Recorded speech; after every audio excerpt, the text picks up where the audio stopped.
ನಾರಾಯಣ ನಾರಾಯಣ. ಮೆರವಪುರದೊಳಗೆ ಹಿರಿಯವನೆನಿಸಿದ ನಾರಾಯಣ ನಾರಾಯಣ.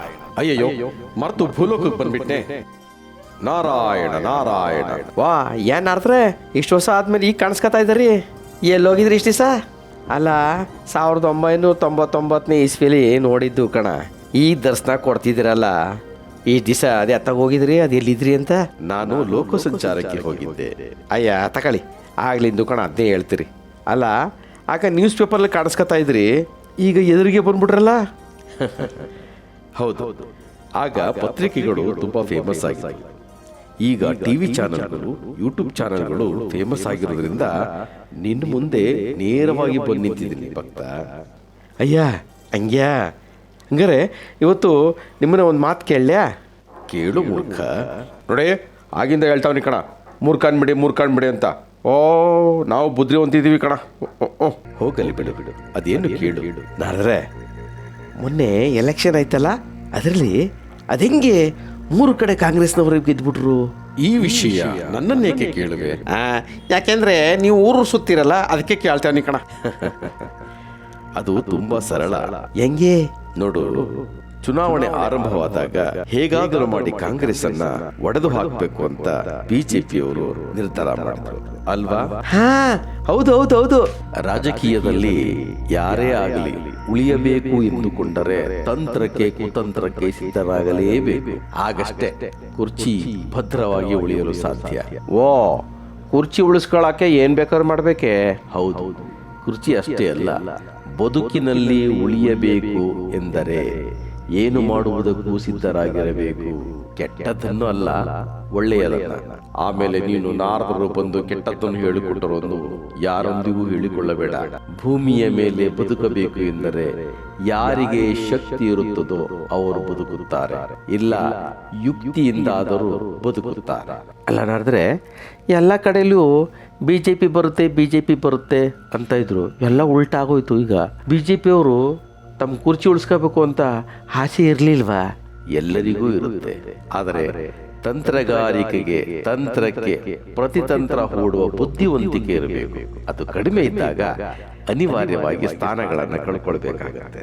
ಇಲ್ಲೋ ಹಾಗೆ ಆಗಿದ್ದು ಭಕ್ತ. ಈಗ ಹೇಳಿ, ಕಾಂಗ್ರೆಸ್ನವರು ಅದೇನು ತಂತ್ರಗಾರಿಕೆ ಮಾಡಿದ್ರು ಅಂತ? ಚುನಾವಣೆ ದಿನಾಂಕ ಪ್ರಕಟ ಆಗ್ತಾ ಇದ್ದ ಹಾಗೆ 2 ರೀತಿಯ ಗಲಾಟೆಗಳು ಪ್ರಾರಂಭ ಆಗುತ್ತೆ, ಹೌದಲ್ಲ? ಹಾ ಹೌದು. ಮೊದಲನೆಯದು ಮೂಢ ಹಗರಣ, 5,000 ಕೋಟಿ ರೂಪಾಯಿಯ ಮೂಢ ಹಗರಣ.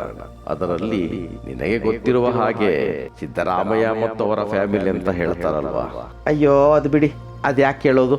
ಅದೊಂದೇ ಅಲ್ಲ ಭಕ್ತ, ಇನ್ನೊಂದು ಇದೆ 186 ಕೋಟಿ. ಹೀಗೆ ಹುಡುಕುತ್ತಾ ಹೋದರೆ ಇನ್ನೊಂದಷ್ಟು ಸಿಗಬಹುದು. ಅಯ್ಯ ಬಿಡಿ ನಾರದ್ರೆ, ನಮ್ಮ ಹತ್ರ ಬಿಡಿ ತಗೊಳಕೋ ಕಾಸಿಲ್ಲ, ನೀವು ಕೋಟಿ ಅಂತ ಬರೀದ್ರಿ. ಅದು ನಿಮ್ಮ ಹಣೆಯ ಬರಹ. ಅಲ್ಲ, ಓಟ್ಗೂ ಇದಕ್ಕೂ ಸಂಬಂಧ ಏನು ಅಂತ? ಸಂಬಂಧ ಇದೆ. ಕಾಂಗ್ರೆಸ್ಸಿನವರು ಕೋಟಿಗಟ್ಟಲೆ ಹಣ ಲೂಟಿ ಮಾಡಿದ್ದಾರೆ ಅಂತ ಚುನಾವಣೆ ವೇಳೆಯಲ್ಲಿ ಕೂಗಿಕೊಂಡಾಗ ಅದು ಪಕ್ಷಕ್ಕೆ ಮತ್ತು ವ್ಯಕ್ತಿಗೆ ಹೊಡೆತ ಅಲ್ಲವೇ ಭಕ್ತ? ಹಾ ಹೌದು. ಇದರಿಂದ ಬಚಾವಾಗಬೇಕು. ಆದರೆ ಆ ಆಪಾದನೆಗಳನ್ನ ಜನ ಗಮನಿಸ್ತಾ ಇರ್ತಾರೆ ಅಲ್ವಾ? ಆ ಗಮನಿಸೋ ಜನರ ಬುದ್ಧಿಯನ್ನು ಬೇರೆ ಕಡೆಗೆ ಸೆಳಿಬೇಕಾದ್ರೆ ತಂತ್ರಕ್ಕೆ ಮತ್ತೊಂದು ತಂತ್ರವನ್ನು ಉಪಯೋಗಿಸಬೇಕಾಗುತ್ತದೆ. ಹಾಗೆ ಮಾಡಿದರು. ಏನ್ ಮಾಡಿದ್ರು? ಚುನಾವಣೆಯ ಸಮಯದಲ್ಲಿ ವಕ್ಫ್ ಬೋರ್ಡ್ನಿಂದ ಆಸ್ತಿ ಕಬಳಿಕೆ ನಡೆಯುತ್ತೆ. ಅದು ಹಳ್ಳಿಯ ರೈತರ ಜಮೀನುಗಳು. ಹೇ ಇದು ಬಿಡಿ, ತುಂಬಾ ಅನ್ಯಾಯ ಆಯ್ತು ಕಣ. ನಂಗೂ ಕೇಳ್ಬಿಟ್ಟು ತುಂಬಾ ಬೇಜಾರಾಯ್ತು. ಒಟ್ಟಾರೆ ರೈತರೆಲ್ಲ ತಲೆ ಕೆಡಿಸಿಕೊಂಡು ಯಾರ ಜಮೀನು ಯಾವ ಸಮಯದಲ್ಲಿ ವಕ್ಫ್ ಬೋರ್ಡ್ಗೆ ವರ್ಗ ಆಗುತ್ತೋ ಅನ್ನೋ ಭಯ ಶುರುವಾಯಿತು. ಈ ವಕ್ಫ್ ಬೋರ್ಡ್ ದಾಳಿಯಿಂದ ಕೋಟಿ ಹಗರಣ ಬದಿಗೆ ಹೋಯಿತು.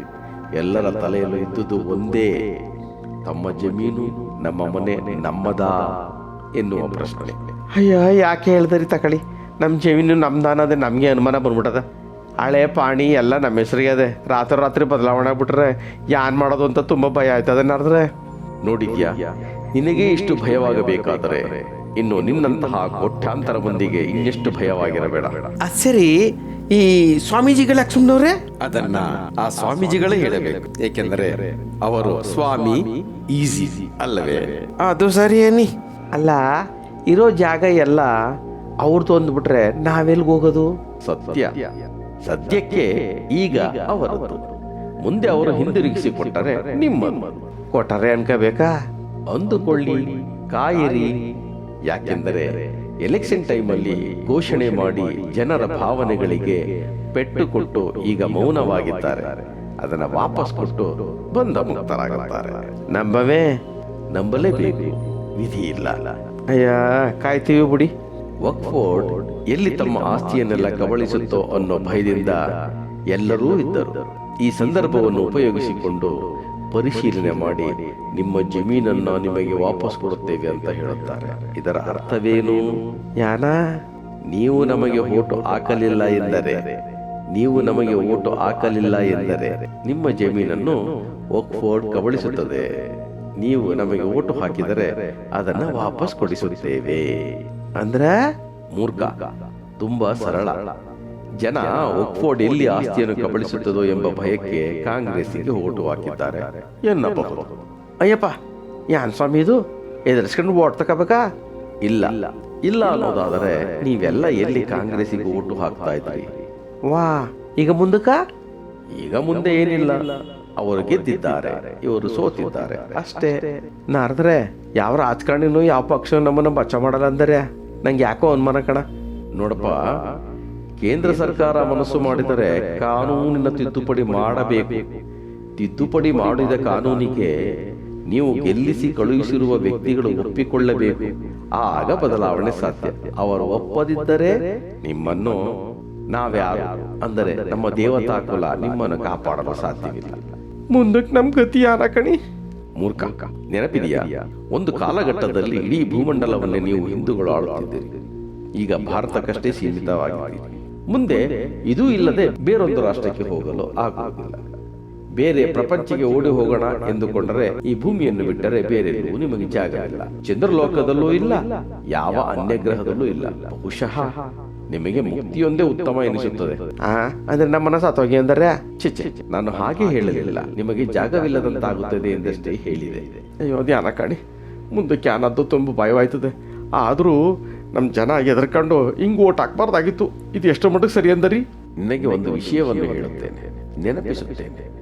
ಇತಿಹಾಸದಲ್ಲಿ ಮೊದಲಿನಿಂದಲೂ ನಿಮ್ಮಗಳ ಮೇಲೆ ವಿದೇಶಗಳಿಂದೆಲ್ಲ ಬಂದು ದಾಳಿ ಮಾಡಿ ನಿಮ್ಮ ಒಡವೆ, ವಸ್ತ್ರ, ಹೆಣ್ಣು ಮಕ್ಕಳು, ಆಹಾರ ಧಾನ್ಯಗಳು ಎಲ್ಲವನ್ನು ಕಿತ್ತುಕೊಂಡು ಹೊತ್ತುಕೊಂಡು ನಿಮ್ಮನ್ನು ಕೊಂದು ಹೋಗ್ತಾ ಇದ್ದ. ಆಗ ನೀವೇನು ಮಾಡ್ತಾ ಇದ್ರಿ? ಅಯ್ಯ, ನಾವೇನ್ ಮಾಡಕ್ಕಾದ್ದು? ನಾರದ್ರೆ ಬರೋರೆಲ್ಲ ನಮ್ಮನ್ನ ಸಾಯ್ಸಕ್ಕೆ ಹೋಗ್ತಾರೆ. ನಾವು ಓಡೋಗ ಹೊತ್ಕೊತಿದ್ದಾವ್. ಇನ್ಯಾನ್ ಮಾಡಕ್ಕದ್ದು? ಅಯ್ಯ, ನಮ್ಮ ಎಣ್ಣೆಗಳೆಲ್ಲ ಎತ್ಕೆ ಓಟಾಗಿರಂತೆ ಕಣ್ ತಗೊಳ್ಳಿ. ಅಯ್ಯೋ, ಅದನ್ನೆಲ್ಲ ಯಾಳದ್ನ ಕೇಳಿದ್ರೆ ನಮ್ಗೆ ತರ್ಕೊಳಕ್ಕಾಗಲ್ಲ ಬರ್ತವೆ. ಇಷ್ಟೇ ಅಳುತ್ತಾ ಕುಳಿತು ವಿದೇಶಿಯರೆಲ್ಲರೂ ದಾಳಿ ಮಾಡುವಾಗ ಈ ದಾಳಿಯನ್ನ ಅನುಭವಿಸಿ ನೋಡಿ ಸಾಕಾಗಿ ಬಂದವರಿಗೆ ಎಲ್ಲವನ್ನೂ ಕೊಟ್ಟು ನೀವು ಖಾಲಿ ಕೈಯಲ್ಲಿ ಕೂರುತ್ತಿದ್ರಿ. ಮರಳಿ ಯತ್ನವ ಮಾಡು ಎನ್ನುವ ಹಾಗೆ ಮತ್ತೆ ಬದುಕಲು ಪ್ರಯತ್ನ ಪಡ್ತಾ ಇದ್ರಿ ಅಷ್ಟೇ. ಬಂದವರನ್ನ ಎದುರಿಸಿ ಓಡಿಸಿದಂತೂ ಇಲ್ಲವೇ ಇಲ್ಲ, ಅಲ್ಲವೇ? ಅಯ್ಯ, ಅದೇ ಬೇಜಾರು ಕಣ. ನಿಮ್ಮಲ್ಲಿಗೆ ಬಂದವರು ದರೋಡೆಕೋರನೋ ಒಳ್ಳೆಯ ವ್ಯಕ್ತಿನೋ ಕೆಟ್ಟವನೋ ಯಾವುದನ್ನು ನೋಡದೆ ಬಂದ ವ್ಯಕ್ತಿಗೆ ಅತಿಥಿ ದೇವೋಭವ ಎಂದು ಸತ್ಕರಿಸುತ್ತೀರಿ. ಬಂದವರು ಅತಿಥಿ ಸ್ವೀಕಾರ ಮಾಡಿ ನಿಮ್ಮನ್ನೇ ಕೊಂದು ಹೋಗುತ್ತಾರೆ, ಅಲ್ಲವೇ? ಕಣ್ ಹೇಳಿ. ಈಗ ನೀವು ಬಂದಿದ್ದೀರಿ, ನಿಮ್ಮನ್ನ ಏನ್ ಅನ್ಕೋಬೇಕು ನಾವು? ನಾನು ಅಂಥವನಲ್ಲ. ಅಯ್ಯೋ, ಎಲ್ರು ಹೇಳ್ಬಿಟ್ಟೆ ಹೇಳ್ಬಿಟ್ಟೆ ಬಂದವರು ಕಣಲಿ. ನಾನು ನಿನಗೆ ಬುದ್ಧಿ ಹೇಳಲು ಬಂದಿದ್ದೇನೆ ಅಷ್ಟೇ. ಕಣ್ ಹೇಳಿ. ಎಲ್ಲಿಯವರೆಗೆ ಕೊಲ್ಲಿಸಿಕೊಳ್ಳುವವರು ಇರುತ್ತಾರೋ ಅಲ್ಲಿಯವರೆಗೂ ಕೊಲ್ಲುವವರು ಬರುತ್ತಲೇ ಇರುತ್ತಾರೆ.